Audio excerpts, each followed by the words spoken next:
تب میں جس شاعر کو دعوت دینے جا رہا ہوں، ان کا خمیر تین علمی اور ثقافتی مراکز سے تیار ہوا ہے۔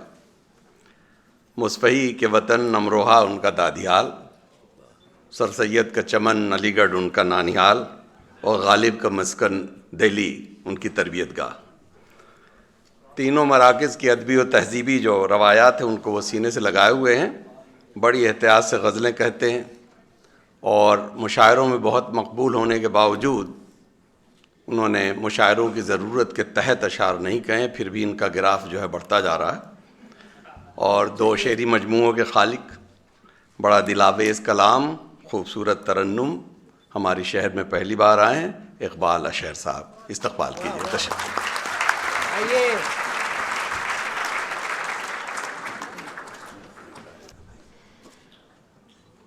اردو ادب کے موجودہ منظرنامے کی آبرو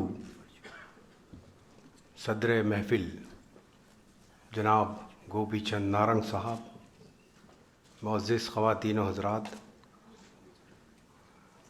نارنگ صاحب کی موجودگی اس شعری محفل کو وقار بخش رہی ہے۔ ایک شعر کسی شاعر کا یاد آتا ہے، یقیناً نارنگ صاحب نے یہاں آ کر ہم سب پر بڑا احسان کیا ہے۔ کسی استاد شاعر نے کہا تھا کہ جس بزم میں ساغر ہو نہ صہبا ہو نہ خم ہو، جس بزم میں ساغر ہو نہ صہبا ہو نہ خم ہو، رندوں کو تسلی ہے کہ اس بزم میں تم ہو۔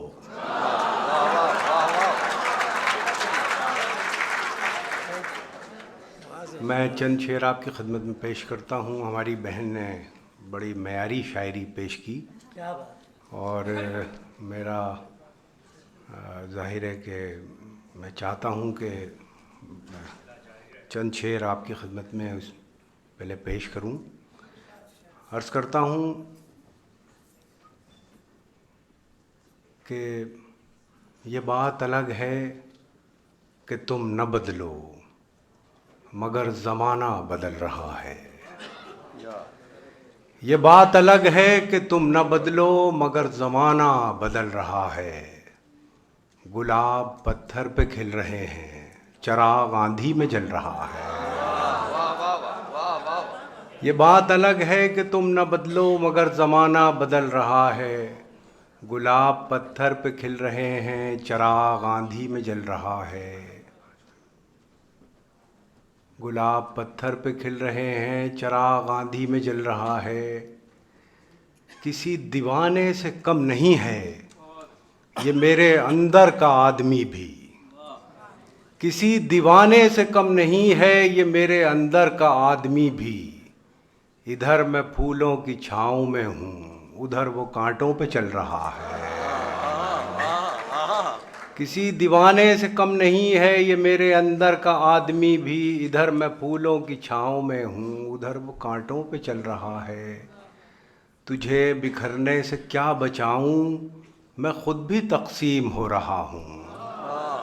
تجھے بکھرنے سے کیا بچاؤں میں خود بھی تقسیم ہو رہا ہوں۔ تلاش دریا کی منتظر ہے، مزاج صحرا میں ڈھل رہا ہے۔ چند شعر پیش کرتا ہوں اور جستہ جستہ عرض کرتا ہوں مطلع۔ اس میں یہ خراج تحسین کے طور پہ نارنگ صاحب کی شخصیت کو آپ ذہن میں رکھیے، تو اس مطلع سے آپ یقیناً لطف اندوز ہوں گے۔ 88 سال کا پھیلا ہوا سفر پوری اردو دنیا پر۔ مطلع عرض کرتا ہوں کہ جسے اجالے کی جستجو ہو اسے ٹھہرنا کہاں گوارا، جسے اجالے کی جستجو ہو اسے ٹھہرنا کہاں گوارا۔ یہ وہ سفر ہے کہ جس کی منزل نہ یہ کنارہ نہ وہ کنارہ۔ جسے اجالے کی جستجو ہو اسے ٹھہرنا کہاں گوارا۔ یہ وہ سفر ہے کہ جس کی منزل نہ یہ کنارہ نہ وہ کنارہ، ابھی کسی سرد مصلحت نے سمیٹ رکھے ہیں پنکھ میرے، ابھی کسی سرد مصلحت نے سمیٹ رکھے ہیں پنکھ میرے، حصار ٹوٹے گا جب کبھی یہ میں توڑ لاؤں گا وہ ستارہ، ابھی کسی سرد مصلحت نے سمیٹ رکھے ہیں پنکھ میرے، حصار ٹوٹے گا جب کبھی یہ میں توڑ لاؤں گا وہ ستارہ۔ اس سلسلے کے کچھ شعر اور میں پیش کرتا ہوں۔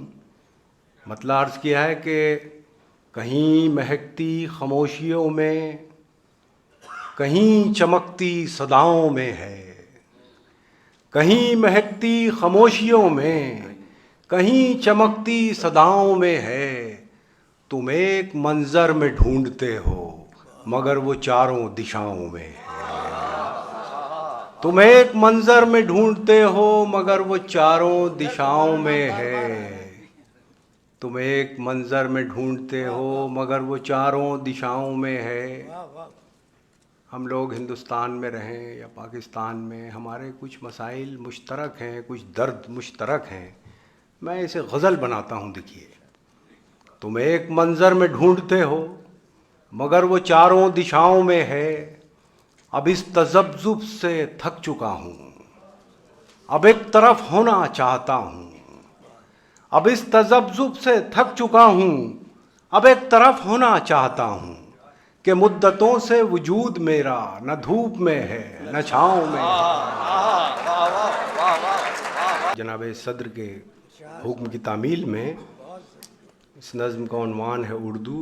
بہت سے لوگوں نے یہ نظم سنی ہوگی، لیکن میں ان سے بھی گزارش کرتا ہوں کہ ایک مرتبہ پھر سماعت فرمائیں، کیونکہ یہ ہماری مادری زبان کا قصیدہ ہے، المیہ بھی ہے، اور میں یہ چاہوں گا کہ جذباتی وابستگی کے ساتھ آپ یہ نظم سماعت فرمائیں۔ میں پیش کرتا ہوں۔ اردو ہے میرا نام، میں خسرو کی پہیلی، اردو ہے میرا نام، میں خسرو کی پہیلی، میں میر کی ہمراز ہوں غالب کی سہیلی،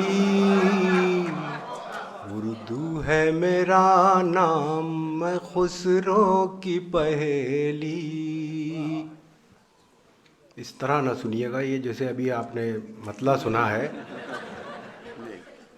اردو ہے میرا نام، میں خسرو کی پہیلی، دکن کے ولی نے مجھے گودی میں کھلایا، سودا کے قصیدوں نے میرا حسن بڑھایا، ہے میر کی عظمت کہ مجھے چلنا سکھایا، ہے میر کی عظمت کہ مجھے چلنا سکھایا، میں داغ کے آنگن میں کھلی بن کے چمیلی، اردو ہے میرا نام، میں خسرو کی پہیلی۔ بند خاص طور سے سماعت فرمائیے۔ بہت نوازی۔ اردو ہے میرا نام، میں خسرو کی پہیلی، غالب نے بلندی کا سفر مجھ کو سکھایا،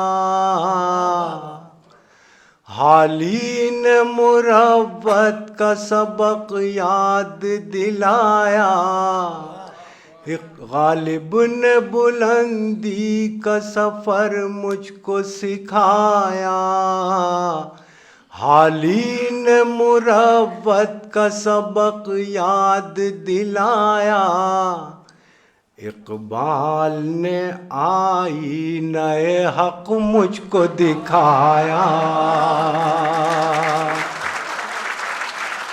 اقبال نے آئینہ حق مجھ کو دکھایا، مومن نے سجائی میرے خوابوں کی حویلی،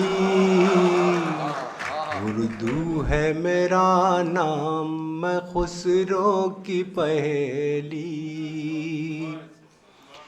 ہے ذوق کی عظمت کے دیے مجھ کو سہارے، چک بست کی الفت نے میرے خواب سنوارے، ہے ذوق کی عظمت کے دیے مجھ کو سہارے، چک بست کی الفت نے میرے خواب سنوارے، فانی نے سجائے میری پلکوں پہ ستارے، فانی نے سجائے میری پلکوں پہ ستارے، اکبر نے رچائی میری بے رنگ ہتھیلی، اردو ہے میرا نام میں خسرو کی پہیلی۔ آخری بند اردو کی تاریخ اس بات کی گواہی دیتی ہے کہ یہ زبان ہندوستان میں پیدا ہوئی، وہیں پروان چڑھی، لیکن افسوس کچھ عرصے سے یہ کہا جانے لگا ہے کہ یہ صرف ایک مخصوص فرقے یعنی صرف مسلمانوں کی زبان ہے، شاید اسی لیے اردو کو اس کا جائز مقام اور حق نہیں مل پاتا۔ میں ایک پیغام دینے کی کوشش کر رہا ہوں اس آخری بند میں، اور آپ سے تائید کی توقع رکھتا ہوں، ملاحظہ فرمائیں۔ اردو ہے میرا نام میں خسرو کی پہیلی، کیوں مجھ کو بناتے ہو تعصب کا نشانہ، میں نے تو کبھی خود کو مسلمان نہیں مانا، کیوں مجھ کو بناتے ہو تعصب کا نشانہ، میں نے تو کبھی خود کو مسلمان نہیں مانا، دیکھا تھا کبھی میں نے بھی خوشیوں کا زمانہ، دیکھا تھا کبھی میں نے بھی خوشیوں کا زمانہ، اپنے ہی وطن میں ہوں مگر آج اکیلی، اردو ہے میرا نام میں خسرو کی پہیلی، غالب کی سہیلی۔